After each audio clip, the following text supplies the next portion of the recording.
Good evening and welcome to the council meeting of June 22nd, 2026. This meeting is being live streamed on the town's YouTube channel and is also being held in chambers. I acknowledge we are in Mi'kma'ki, ancestral land of the Mi'kmaq, and honor all who care for it, including African Nova Scotian communities. I call this meeting to order at 5:10 p.m. I note that we do have full attendance of council and quorum is confirmed. Are there any conflict of interest issues that we should be made aware of before we commence?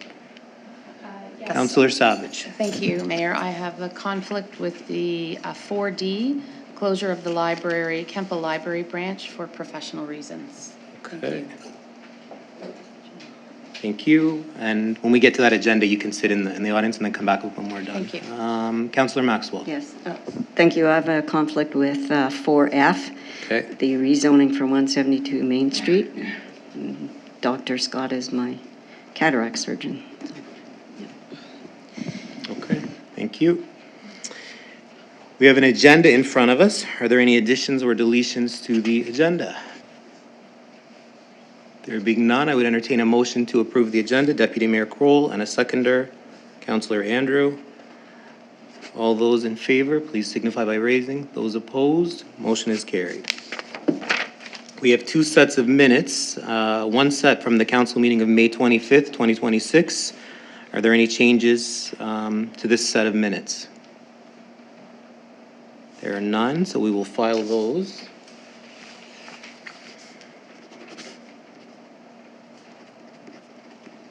Thank you.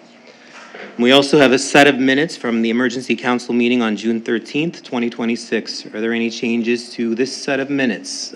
Councillor Hamilton. Yeah, there's just a small mistake. It said in those minutes that it was my first meeting on May the 2nd. Okay. And that was my first in-person meeting. Okay. That's the only change? Yeah. Okay. We will note that. Any other changes to this set? Okay, we will make those changes and we will have those filed. We now move on to recommendations, and the first one is regarding program-based housing and emergency shelter amendments. I'm going to put the motion on the floor that council give first reading to the proposed municipal planning strategy and land use bylaw amendments respecting program-based housing and emergency shelters as revised, and schedule a public hearing in accordance with the Municipal Government Act. Moved by Councillor Andrew and a seconder, Deputy Mayor Kroll. Is there any discussion on this motion? Councillor Maxwell. Thank you. I don't have support for this change in our R3 zoning on program-based housing. Basically, looking at this, there are 5 types of housing that I would relate to being having a medical type of use to them. And I think that putting this type of housing into any residential area is not appropriate. I feel that we should be looking at other types of zoning for those types of housing. I think there are only 2 on that list that fit the residential component, and I think the rest of them are too risky to be put into an R3. And I would like to see, before this goes to public, I would like to see some consultation with the staff to look at other types of zoning areas where this type of housing could go. Perhaps like a hospital would be in an institutional type of setting rather than in a residential type of setting. I think residential areas have children present, and I don't think that this is appropriate housing to be based around children. And so, yeah, I'm strongly objected to this. Thank you. Thank you. Councillor Savage. Thank you, Mayor. I would concur with Councillor Maxwell.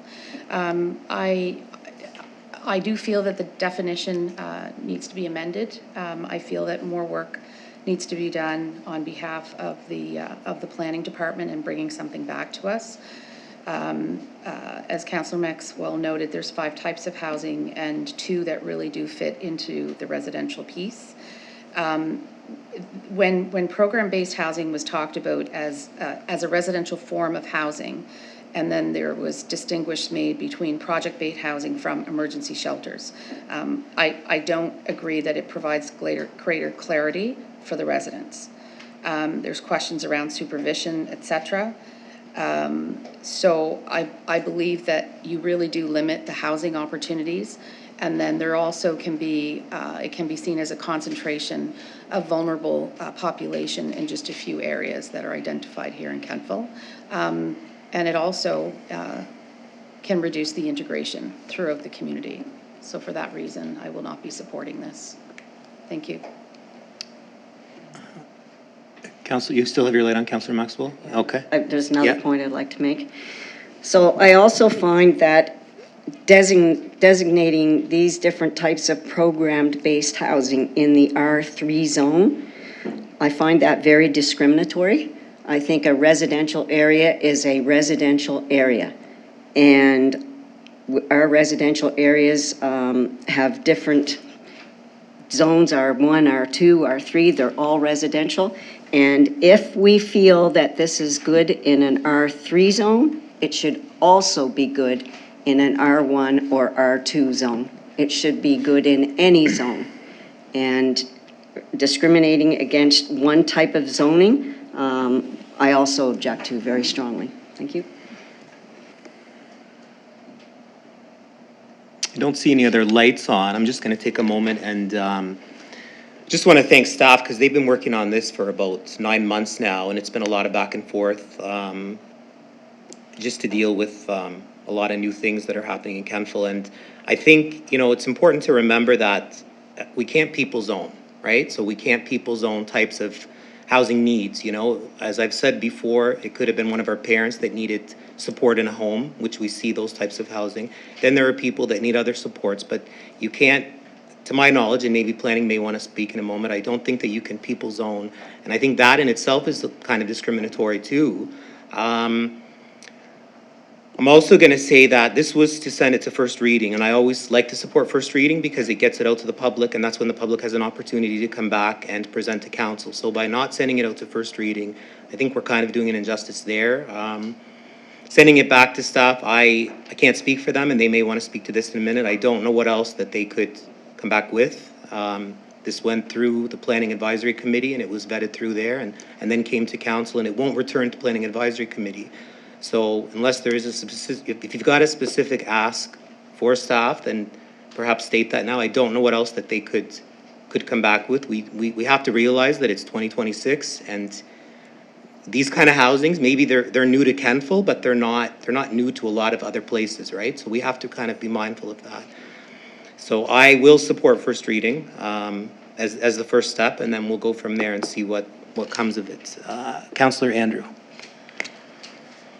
Well, you took a lot of the wind out of my sails, but I guess I would agree with that. There has been a considerable amount of work, and even though we're relatively new as a PAC, but I think we have to make some ground on this. And you know, I've had a lot of interaction with St. John's and Moncton and places in New Brunswick, and Nova Scotia overall is ridiculously restrictive for people looking to set up various programs, often involving vulnerable populations.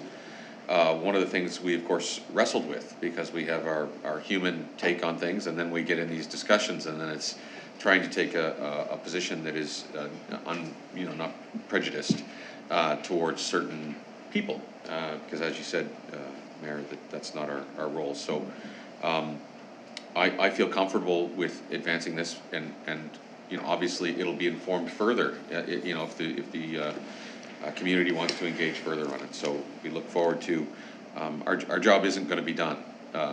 You know, should this move forward and pass, we still have work to do to make it as best as we can for the people of Kentville. Thanks. Thank you. Councillor Maxwell, this will be your third time, Yeah. right? Okay, go ahead. Yep. Just to clarify a few things, I don't call this people zoning. I call this situation zoning. What is going to be conducted in each of those types of housing is health services. That's not residential.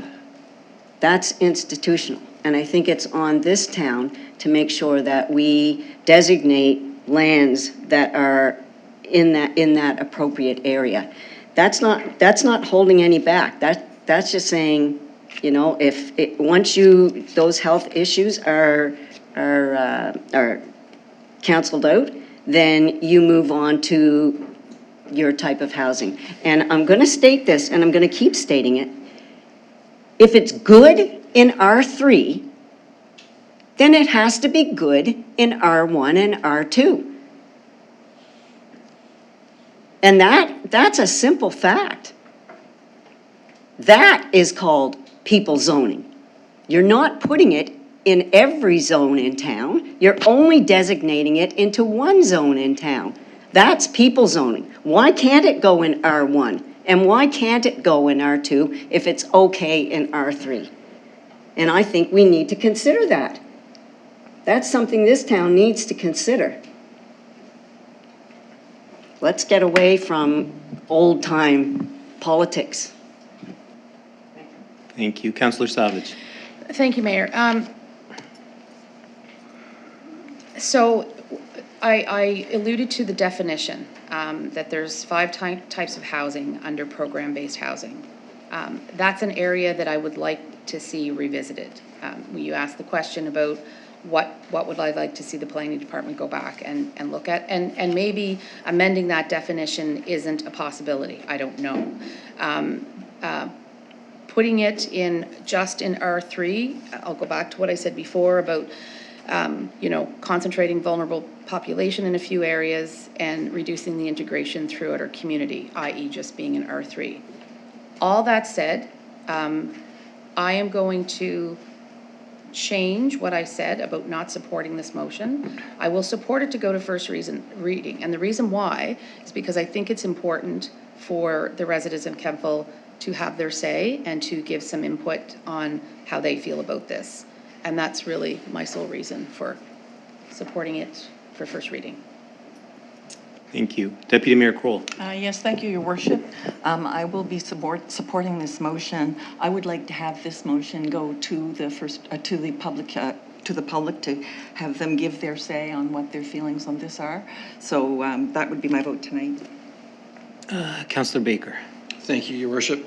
I think it's important that we support definitions in our communities, and staff has done great work in moving us towards this, because what we've seen in the last 3 years or more is that the definitions have not been specific enough, and there have been faux pas made around emergency shelters and where they can be accessible, and it affects our commercial areas.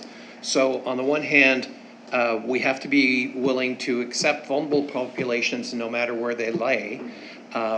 It's important that it be done in areas where density is expected. So as such, I'll be supporting this motion to go to first reading, and I'd like to see it go all the way through. Thank you. Are there any other comments? I just want to say one thing that I think sometimes gets confusing. And this is for a personal comment, that I don't believe, and I don't believe any of you don't want to see people get help in Kentville. I know we all do.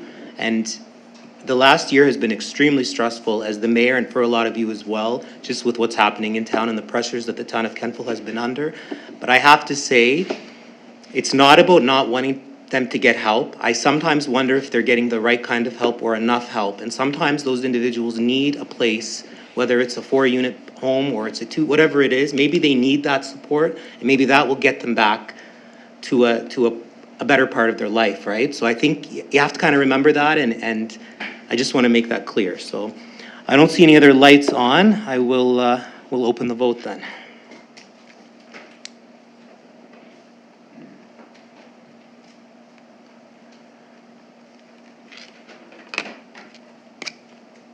Voting is now closed, and the motion is carried.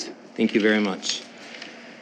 The next recommendation are text amendments to the building bylaw, and the recommendation is that council give first reading to bylaw 207, street encroachment. Someone could move that. Councillor Savage and Deputy Mayor as a seconder. Any discussion on this? There being none, we will open the vote.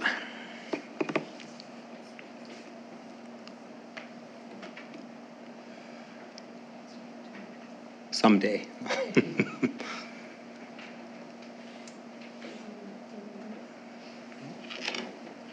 Is it off?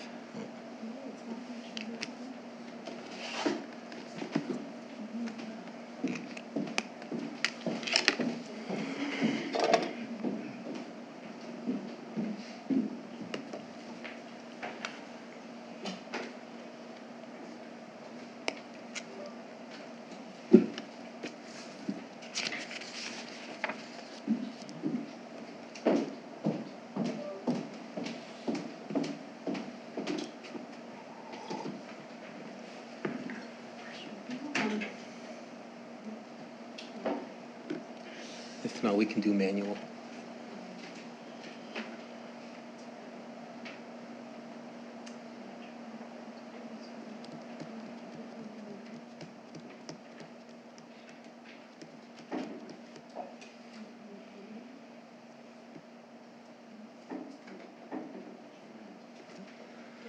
Okay, we will call the vote, and we'll, all those in favor, please raise your hands. Those opposed, motion is carried, unanimous.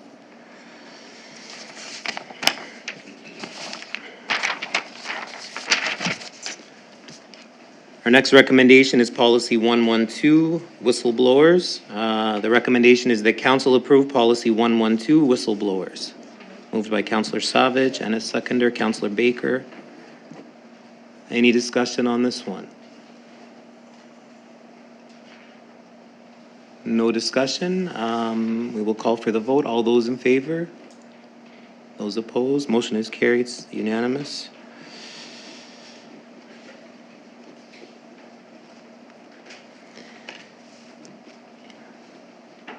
The next item is item 4D. Councillor Maxwell, you declared a conflict in this one, correct? No, sorry, Councillor Savage, my bad.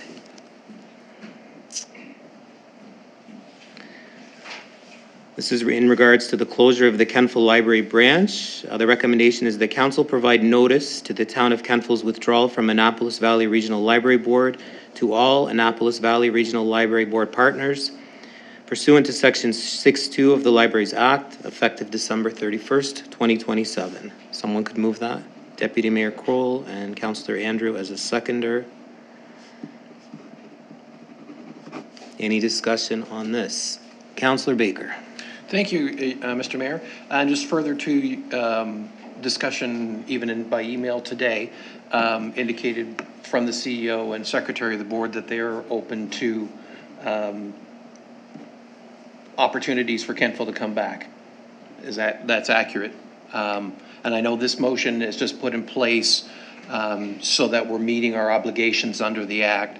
I'm just wondering if it's worth modifying it to include the phrasing that should no other opportunities or mutually beneficial opportunities be available to bringing the library back. Thanks for your question. I don't believe we need to modify it because it wouldn't go into effect until December 31st, and then that Okay. would give the 1 year notice. So hopefully by then there'll be some We kind will of. have to repeal this one, sir? I guess we would repeal. I'd defer to the CAO to speak to that. He's the.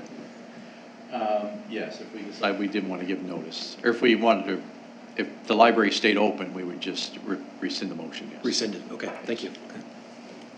Any other discussion? Okay, I like to do it my old-fashioned way, so we'll start with you, Councillor Andrew.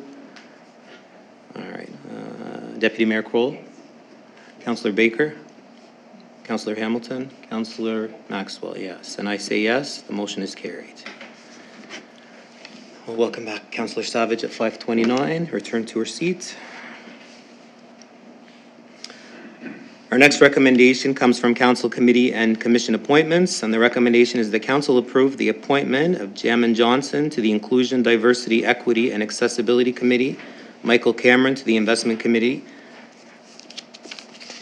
and myself, Mayor Zabian, to the Annapolis Valley Regional Library Board, effective June 22nd, 2026 to December 31st, 2027. Moved by Deputy Mayor Kroll and a seconder, Councillor Savage as a seconder. Is there any discussion on this? Councillor Hamilton. Can I move to have the request that the motion be divided with the each appointment to be considered separately and discussed? Well, we have a motion on the floor already, so you would, which one are you? Looking to discuss the library board nomination. Yeah, well, it's one motion, it's already on the floor. You could, if you want to offer an amendment to one of them, I guess that's the only option right now, am I correct? She just made an amendment to Right. divide the question. I Right, want to divide it. So to vote on each one separately. okay. Does anybody second that? I'll second it. Councillor Baker? So the motion now is to divide those three recommendations into three separate motions. So I guess council, we'll go around the table and we'll start on this side. Councillor Baker? On the motion to amend? Yes. Yes.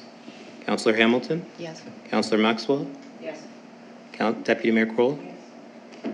Councillor Andrew? And Councillor Savage? Yes. Okay. So now just deal with each one individually? Okay. So the first motion would be that council approve the appointment of Jamin Johnson to the Inclusion, Diversity, Equity, and Accessibility Committee, effective June 22nd, 2026 to December 31st, 2027. Councillor Savage and Councillor Maxwell. Any discussion on this? So all those in favor, please signify. Those opposed? Okay, you're in favor, right? Okay, motion carried unanimously. The next recommendation is the council approve the appointment of Michael Cameron to the Investment Committee, effective June 22nd, 2026 to December 31st, 2027. Councillor Savage, Councillor Baker as a seconder. Any discussion on this? There being none, we'll call for the vote. All those in favor, please signify by raising your right hand. Those opposed, motion is carried. Thank you. And the last recommendation is that council approve the appointment of Mayor Andrew Zabian to the Annapolis Valley Regional Library Board, effective June 22nd, 2026 to December 31st, 2027. Someone could move that? Deputy Mayor Kroll and Councillor Andrew as a seconder. Any discussion on this? Councillor Hamilton. I'd just like to know the governance issue of why I'm being removed from the library committee. Thank you. There's no governance issue. We, the nominating committee met late last week, and there was a request. This comes before council. This is normal procedure. So council has the purview tonight to make that decision. If they don't feel that this is the correct move, then you can defeat it, obviously. Just with the state of the library right now, we thought it would be valuable to have the mayor there. I've had communications with the CEO of the library board over the last 2 weeks, and particularly today, with some pretty easy questions that she came back to. And I was a little surprised today that those questions hadn't been brought forward to the board previously. And I'm really hoping that we as a town can work hard to keep the library here. And it could just be that you know, the mayor, perhaps all the mayors and all the wardens should join this board, and so that's really the reasoning behind it. Is there any other discussion or comments on this motion? Councillor Maxwell. Thank you. I was just going to say that at the point that we're at with the library presently, I think it's important to have the mayor there, so because he's been driving the horse and wagon right now, and I think it's important because of the situation that's going on in Kentville with the library. I think we should have somebody there who is able to continue that. So I feel comfortable with that. Thank you. Thank you. And I'm going to just add too as well, particularly the library. I understand that they're on financial constraint and that they've been struggling with the province for quite a while. They may have felt like they were pushed into a corner. And I have to say this, I think they should have come to the municipal funding partners, a month ago and sat down and said, this is what could happen. There was talk about Kentville closing a long time ago because it came up about a year ago in a report on their safety precautions. And I think for the most part, those were addressed through the landlord. And, to go onto a computer on June 2nd and get an email and saying you're going to close on July 20th, to me, we funded them, we gave them what they wanted. They asked for a 100% increase over 2 years. We complied with Annapolis and the municipality of West Hants. We were the only 3 of the 8 partners that gave them the full funding. So to come back and say, well, geographically, we're going to close you, that's not a good answer to me.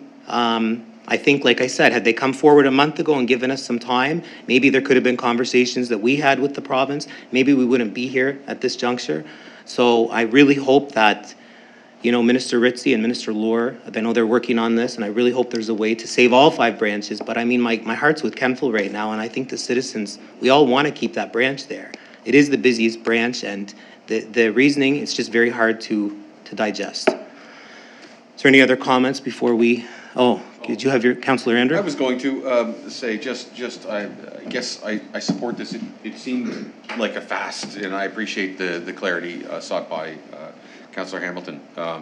But it makes sense at this point. This is a big issue, and the community has thrown their support in, and I think we are, as a council, fully supportive of having a library in town. So I think having you as the tip of the spear, as it were, makes a lot of sense at this time.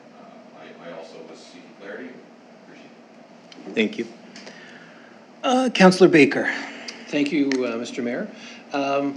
I want to respect Councillor Hamilton's work on this, knowing that she got thrown in at the last moment and was replaced by me. We can argue all the shoulda, woulda, couldas, but I do agree. I think the mayor can come up with solutions in the moment and present to the board quickly, and that's what we need to be able to do. So I appreciate both of you wrestling with this and knowing when it's time to tag the other person. Thank you, and we definitely appreciate your time on it last year as well. Councillor Savage. Thank you, Mayor. Just to sort of dovetail on what Councillor Baker said, certainly appreciate Councillor Hamilton's work on the committee. I think we're at a point right now where collectively we want to move forward and we want our library to remain open. And I think having the mayor at the table makes the most sense at this juncture. So, thank you. Thank you. Okay, no more lights on, so we will call for the vote. Councillor Savage. Yes. Okay. Councillor Andrew. Deputy Mayor Kroll. Yes. Councillor Maxwell. Yes. Councillor Hamilton. Councillor Baker. Yes. Okay, and I say yes, and the motion is carried. Thank you. We now move on to rezoning of 172 Main Street. That council gives second reading to rezone 172 Main Street, PID 552-90803, from 1 and 2 unit R2 residential to medium density R3 residential. Someone could move that. Deputy Mayor Kroll, and a seconder. Councillor Andrew. Is there any discussion on this? Councillor Baker. So this vote is to move it to second reading, correct? Correct. And can we just remind everyone in the room what that means and what comes thereafter, please? Well, once it's moved tonight, then there's a 14-day appeal period. Do you want to speak to that, Director Shoup? Just the basics, yeah.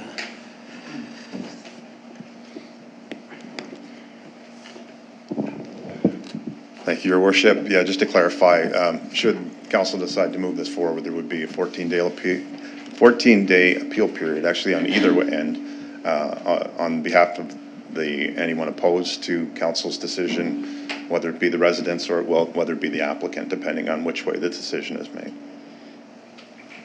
Thank you. You're good, Councillor Baker?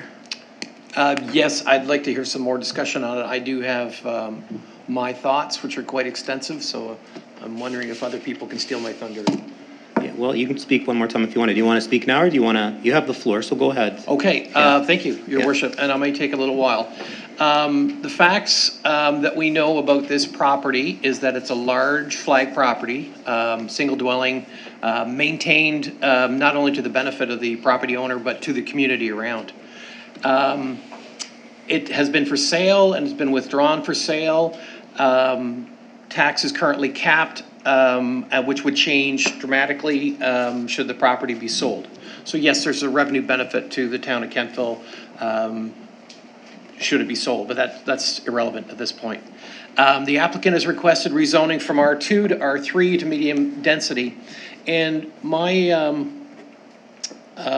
rereading of our MPS and the way it can be used in our land, the LUB, land they use bylaw, thank you. It says the applicant is entitled to apply for rezoning, and if the proposal meets the terms set out in the legislation or the supporting guidelines, the applicant should be entitled to a positive outcome. If council decides against the terms set out in the legislation based on, I believe this is the MPS 5.2.2.1, is protecting the character of established neighborhoods. So we've heard from staff that they recommend to rezone. Council is able to evaluate the potential implications of the request because the proposed R3 zone established a defined range of uses, development forms, and development standards. And I may be quoting from staff's response to many public inputs on this. And what we've seen the neighborhood include in their petitions, letters, and emails and submissions are appropriate uses of medium density properties that affect, even though it's appropriate use, that affect reduced privacy, noise pollution, light pollution, sunlight encroachment and shadowing, stormwater runoff, increased vehicle traffic, pedestrian traffic, emergency access, environmental impacts, cleanliness. But really, it comes down to uncertainty about what can be built on that property. And that fear in itself, and this is the first time I've been through a proposal of such that doesn't have a plan to accompany it. So I understand the catastrophizing that comes with it, and I appreciate the three models that were put up this evening, thank you very much, to show that these are the potential footprints. You know, one is quite dense and the others are shall we say, a more gentle development. And that's what CMHC calls it when we're looking for the missing middle of housing in Kentville. And if we look at the way I don't have the actual stats on number of R1 versus R3, R4, and R5 units in Kentville, but I think that most people in this room will agree, if you check the housing evaluation that was done in 2023, I don't know if I have the actual name of that accurate, is that we're missing that middle housing, that mixed density housing in Kentville. And as stewards of Kentville, council is responsible to make sure money is well spent. And if we put another pipe into an old, like a green space, then it costs us more money to maintain that infrastructure versus the pipe that's here already. I look at the LUB policies, IM7, IM8, and IM9. Is that the LUB or MPS? MPS, thank you. I just have the policy number. And it recognizes that we are, as council, we are charged to look at the multiple development scenarios that can result from rezoning. But by not having a plan, we've got that fear, and we've got 123 plus signatures that say, we really don't want this in our neighborhood. Now, if I'm a person sitting here wanting to be reelected, I look at 123 signatures and I say, maybe I should go with the flow. But as a steward of the community, I'm also charged with doing the job and researching, as our staff has done, and saying, if all the things that we've said in our strategic policies and plans are true and we believe them, then we need to keep moving in this direction. It doesn't matter who the applicant is. What matters is that this community needs more mixed housing. So this is my highlight in my last line, folks. Are the development opportunities afforded in the R3 zone appropriate for the property and consistent with the intent at the MPS? That is my driving question. And right now, I'm not 100% sure in either direction. I just know that if a person has the right to apply and he meets all those rules, or they meet all those rules, then they should be successful in their application. If then council reviews it and says, no, you've met all the rules, but we don't like it for the reasons that we don't. We've seen just recently a developer appeal that to the UARB, and it cost this council to this town, $20,000 to $30,000 in legal fees to be told, no, you must stick to your rules. More than that. More, thank you, Mayor. Anyway. So, we have the rules, the applicant has met the requirements of the rules.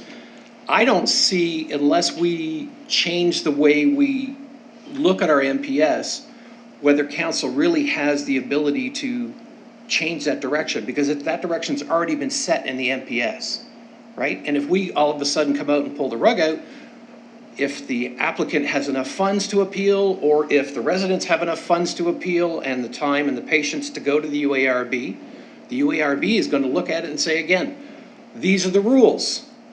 The rules were met, therefore the development must go through. So I'm left with a political decision, yes, but at the same time, a logical decision that says, you set up the parameters, he met the parameters, anything else would be inconsistent with having those parameters in place in the first place. Thank you. Councillor Savage. Thank you, Mayor. So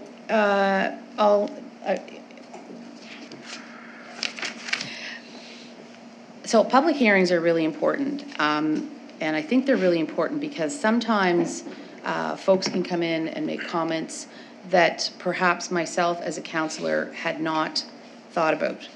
I certainly always make notes, particularly about these types of issues before I come in and we discuss and debate them. To Councillor Baker's point, policy IM 7 in the MPS satisfies this. R2 and R3, that it represents a moderate increase in density and it permits 8 units. My understanding of talking with the director is that at this juncture, as of right, on that property could be built, I think it was 12 duplexes, if I think I'm correct in saying 12 duplexes as of right, and it wouldn't have to go through any changes. Councillor Baker talked about the Nova Scotia Regulatory and Appeals Board, that if it meets with our MPS and our LUB, then the onus is to support it. The MPS is undergoing changes right now, so with what was said here tonight, and I understand there's talk about lighting and the environment and a whole host of things, but there was one person that stood out to me tonight, Tim, actually Hughes, when he talked about the sewer issue. And I sat on the Regional Sewer Committee for the last 9 years. And I know that there are a host of issues with it. I no longer sit on that committee, but there was a frequently asked questions that just came out around the Regional Sewer Committee, around the regional sewer and the wastewater treatment plant. And it talked about that we've done air diffusers, that there's been new blowers increased, there's been desludging activities in cell 1 and cell 2. Because you have to reduce the oxygen for the bacteria to thrive.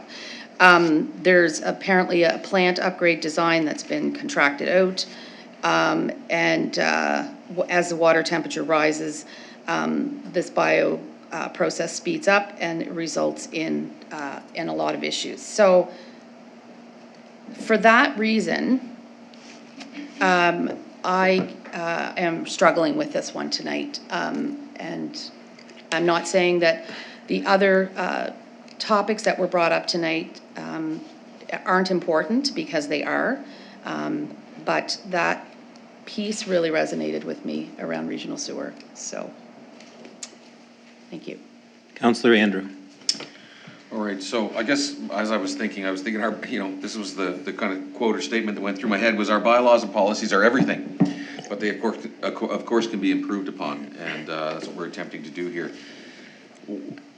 I feel the challenge too, and so one of the things is we have something before us that does seem to satisfy the requirements.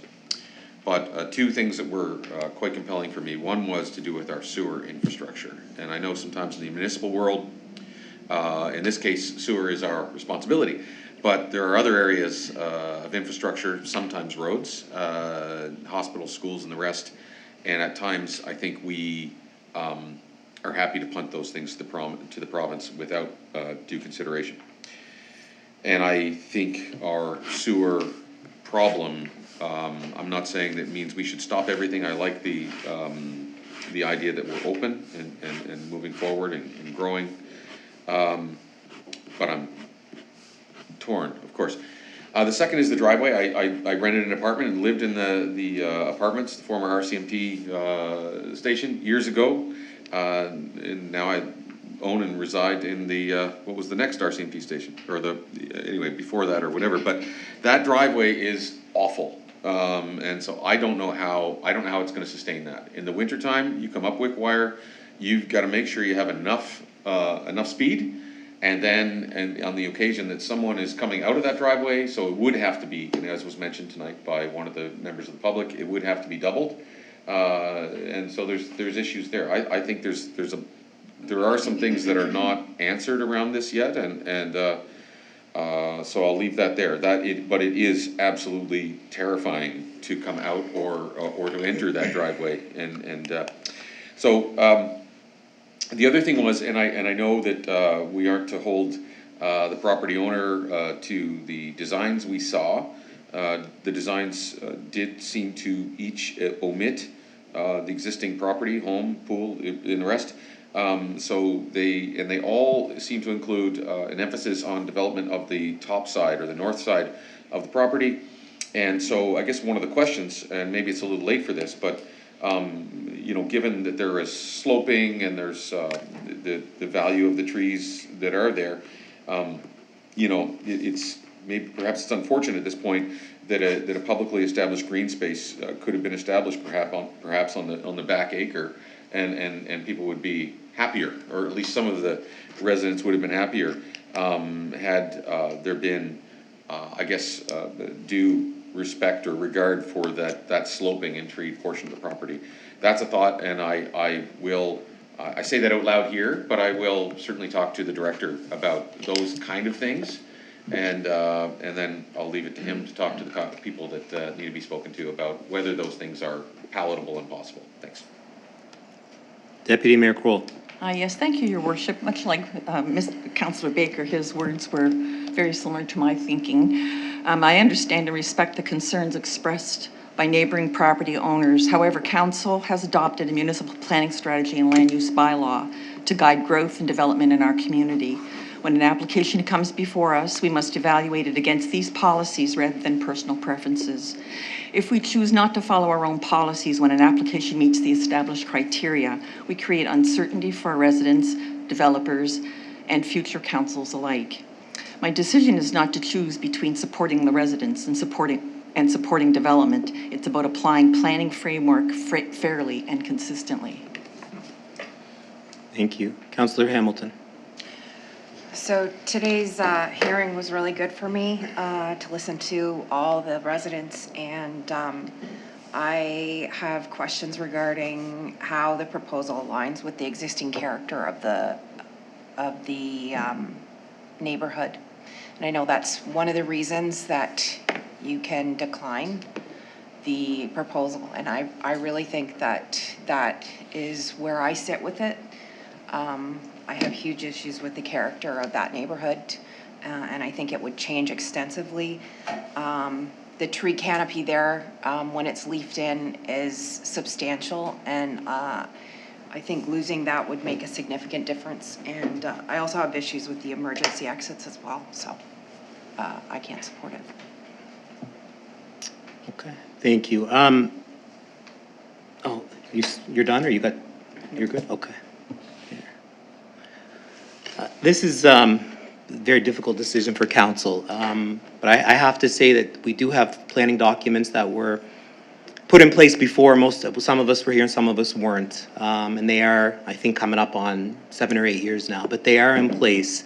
And we've seen from past situations with a development in McDougal Heights that council had voted against the development, and the developer went to the Nova Scotia Utility and Review Board and won the appeal. And it cost the town a considerable amount of money because our documents line up with what the developer wanted to do. I think what I'm hearing tonight, there's a lot of confusion in the audience and worry and concern, and that's normal. I would have the same concerns, but this is unique in the way that there is no development. So you can't sit here and say, well, I'm wondering how this is going to happen or how this is going to play out. We don't know. They're taking a piece of land, and that's all that you're voting on is rezoning that piece of land, that parcel of land. As for canopies and trees, those trees belong to the property owner, so he can cut those down tomorrow morning if he wants to, and there's nothing we can do about that. When we talk about entrances and when we talk about safety, those are all things that have to go through these people here in front of us and through our traffic authority, and they're experts. And they're not gonna put something in under the gun that doesn't align with the needs and the demands of the town. So I understand the concern, and I wanna thank everybody for bringing those concerns forward. But we do have professionals here who do have to look, that's their careers and that's what their jobs are.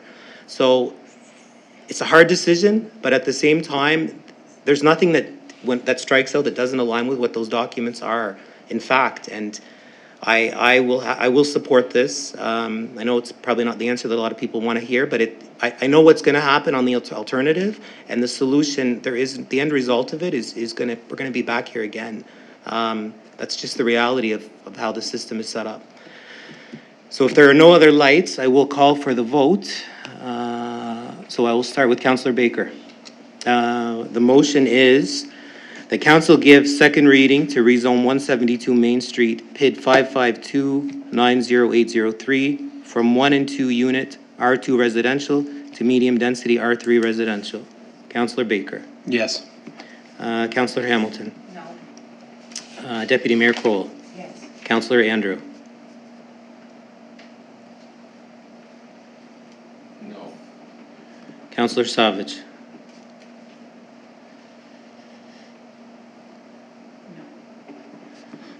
And I say yes. The motion is failed. All right, thank you very much. We now move on to council reports. They're all in your packages. Are there any questions for members of council based on the reports in the packages? No questions? Councillor Hamilton. I just have an update. I have no new information, just the expenses from the FCM. Mm-hmm. There was a change in policy regarding the meal claims. Yep. So my next report will have an updated amount. Okay. Any other questions?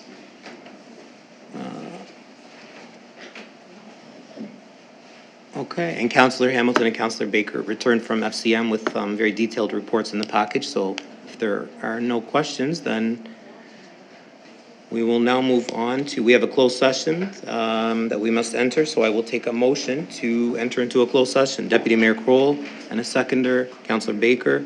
All those in favor? Those opposed? Motion carried, and we will go into camera at 5:58 p.m.